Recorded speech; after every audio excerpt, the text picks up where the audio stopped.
भैया 1 kilo कोटू, 1 kilo सिंघाड़ा आटा, सेंधा नमक, व्रत के चावल, साबूदाना 2 किलो ही कर दो। और ये चिप्स व्रत के हैं क्या?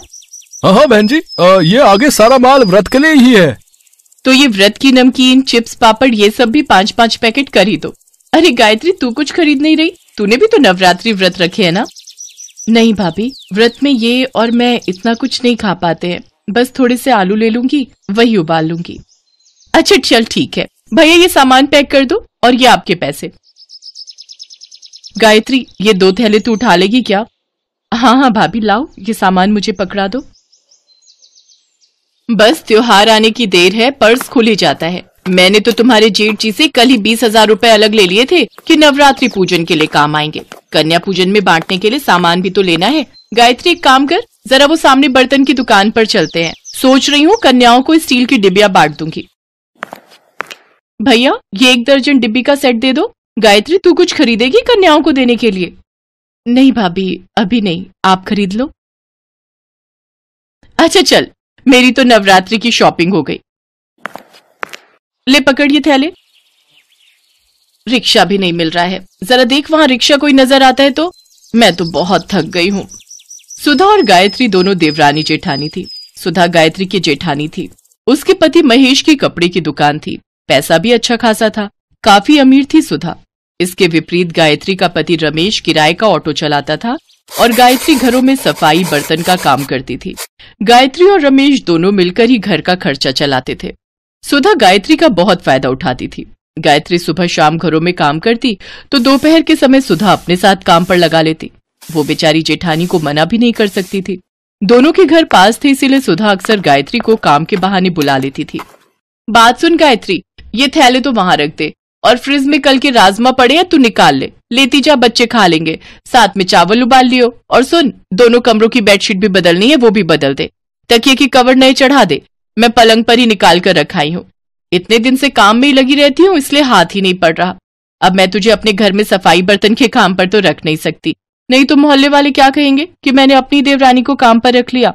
इसलिए मुझे भी दूसरी काम वालियों को काम पर रखना पड़ता है, वरना मैं तो तुझे अच्छी पगार दे देती। अरे मैं तो भूल ही गई, बच्चे स्कूल से आने वाले होंगे। सुन, फ्रिज में अनार पड़े हैं, वो छील दे। बच्चे जूस मांग रहे थे, उन्हें निकाल कर दे दूंगी। कुछ दिन बाद नवरात्रि शुरू हो गए। सुधा और गायत्री दोनों ने अपने अपने घर में नौ दुर्गा पूजा शुरू की। गायत्री अपने सामर्थ्य के अनुसार माँ दुर्गा को प्रसाद का भोग लगाती और इस प्रसाद को ग्रहण कर लेती। उधर सुधा रोजाना ही ढेरों व्रत के पकवान बनाती। गायत्री अपने और रमेश के लिए व्रत का थोड़ा बहुत कुछ खाने का बनाती और वही माँ दुर्गा को भोग लगाकर वे दोनों खुद खा लेते। सुनो, मैं सोच रही थी कि कल तुम जब शाम को आओगे थोड़ा कन्या पूजन का सामान खरीद लाना। ठीक है गायत्री, मैं लेता आऊंगा। अगले दिन रमेश ने जो पैसे कमाए उसमें से उसने ऑटो के किराए के पैसे दे दिए। बाकी उसके पास जो कुछ पैसे बचे थे उनसे उसने सामान खरीदा और पिछली सीट पर थैली रखकर ऑटो में घर आने लगा। तभी 2 लड़के उसके पास आए और बोले, भैया हमें थोड़ी दूर तक छोड़ दोगे? रात हो गई है, यहाँ कोई ऑटो वाला दिखाई नहीं दे रहा है। अब हाँ, मैं तो इसी रास्ते से घर जा रहा हूँ, आप दोनों बैठ जाओ, मैं छोड़ दूंगा। रमेश ने दोनों लड़कों को ऑटो में बिठा लिया। कुछ दूर जाकर वो दोनों लड़के उतर गए। रमेश घर आ गया, पर जैसे ही उसने सीट पर देखा तो उसके सामान की थैली गायब थी। रमेश समझ गया कि जो लड़के आखिर में उसकी सीट पर बैठे थे उन दोनों ने ही वो सामान उठा लिया। रमेश अब कुछ नहीं कर सकता था। गायत्री भी परेशान हो गई कि अगले दिन कन्या पूजन के लिए सामान कैसे खरीदेंगे। गायत्री के पास थोड़े और पैसे रखे थे, वो उन्हीं कुछ पैसों को मिलाकर कन्या पूजन का प्रसाद बनाने का सामान ले आई। अगले दिन गायत्री ने प्रसाद बनाया और माँ दुर्गा को भोग लगाकर कन्याओं को बुलाने के लिए जैसे ही बाहर गई तभी उसकी जेठानी सुधा ने उसे आवाज लगाई, अरे गायत्री, जरा मेरी मदद कर दे, कंजके आ गई हैं, मैं बैठा लूं, उसके बाद तू उन्हें ले जाना। ठीक है भाभी, मैं आती हूँ। गायत्री सुधा के घर उसकी मदद के लिए चली जाती है। सुनो जी, 9 कन्याओं से ऊपर एक भी कन्या मत बुलाना, बाकी सबको वापस भेज दो। चलो बच्चों जाओ, 9 कन्याएं पूरी हो गई हैं। वैसे भी 12 डिब्बियां लाई थी, 9 बांट दूंगी, 3 डिब्बी घर में रख लूंगी। अरे गायत्री, तेरे दोनों बच्चों के लिए तो कंजक बची ही नहीं। कोई बात नहीं भाभी, मैंने घर में भी प्रसाद बनाया हुआ है, यहाँ कंजकों को पूरा हो गया, ये बहुत अच्छी बात है। अच्छा मैं बच्चों को ले जाऊं? ये भी इंतजार कर रहे होंगे, इन्हें भी काम पर जाना है। ये सारी कन्याएं ले जाएगी? इतना प्रसाद भी बनाया है तूने? कोई नहीं भाभी, माँ दुर्गा के आशीर्वाद से जितना बनाए है उतना पूरा हो जाएगा, पर कन्याओं का खाली हाथ लौटना सही नहीं। घर में आई कन्याओं को भले ही थोड़ा प्रसाद दे दो, पर उन्हें ऐसे नहीं मोड़ सकती। चल तेरी मर्जी, तेरे जेठ जी बुला रहे, मैं उन्हें प्रसाद दे दूं। चलो बच्चों, अब तुम मेरे घर चलो। चलो बच्चों, अब तुम मेरे घर चलो। सोनू, राधिका, सब बच्चों को घर के अंदर लेकर चलो। गायत्री, इतना प्रसाद पूरा हो जाएगा, कन्याएं बहुत सारी आ गई हैं। माँ दुर्गा की इच्छा होगी तो जरूर पूरा होगा। सोनू, राधिका, बच्चों से जयकारा बुलवाओ। गायत्री के दोनों बच्चे सोनू और राधिका माँ दुर्गा के नाम का जयकारा लगाते हैं। गायत्री और रमेश भी बच्चों के साथ माँ दुर्गा के नाम का जयकारा लगाते हैं। जयकारा शेरा वालिदा, बोल साचे दरबार की जय। जयकारा शेरा वालिदा, बोल साचे दरबार की जय। गायत्री माँ दुर्गा का नाम लेकर घर में आई सभी कंजकों के लिए प्रसाद निकालने लगती है। तभी कुछ साधु संत भी द्वार पर आ जाते हैं।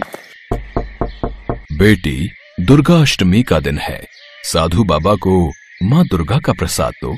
अब गायत्री, द्वार पर साधु संत महात्मा आए हैं, कन्याओं के लिए भी प्रसाद निकालना है, अब सब कैसे होगा?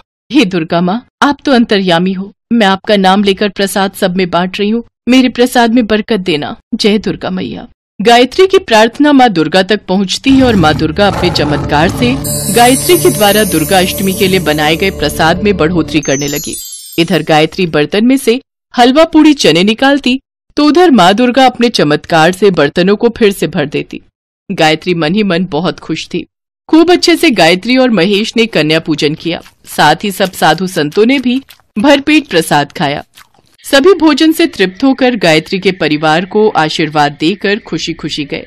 हे दुर्गा माँ, मैं जानती हूँ ये सब आपके ही आशीर्वाद का फल है। आपके चमत्कार से मेरे बर्तन खाली ही नहीं हुए, प्रसाद से भरे रहे। सुनो जी, माँ दुर्गा की शक्ति अपार है, देखो बर्तनों में अभी भी प्रसाद बाकी है।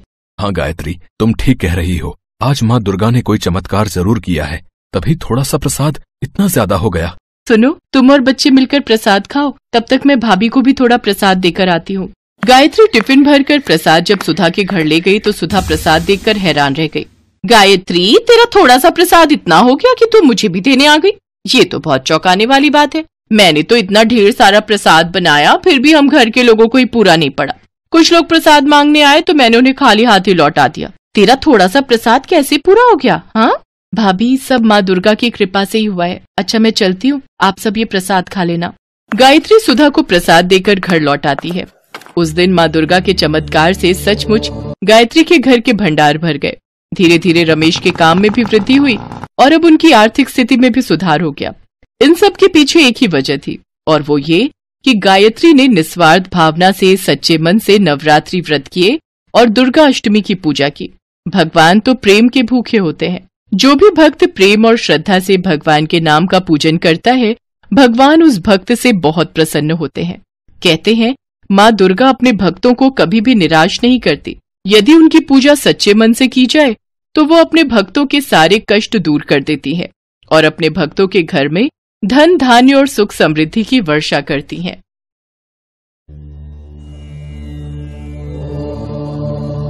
Best buddies.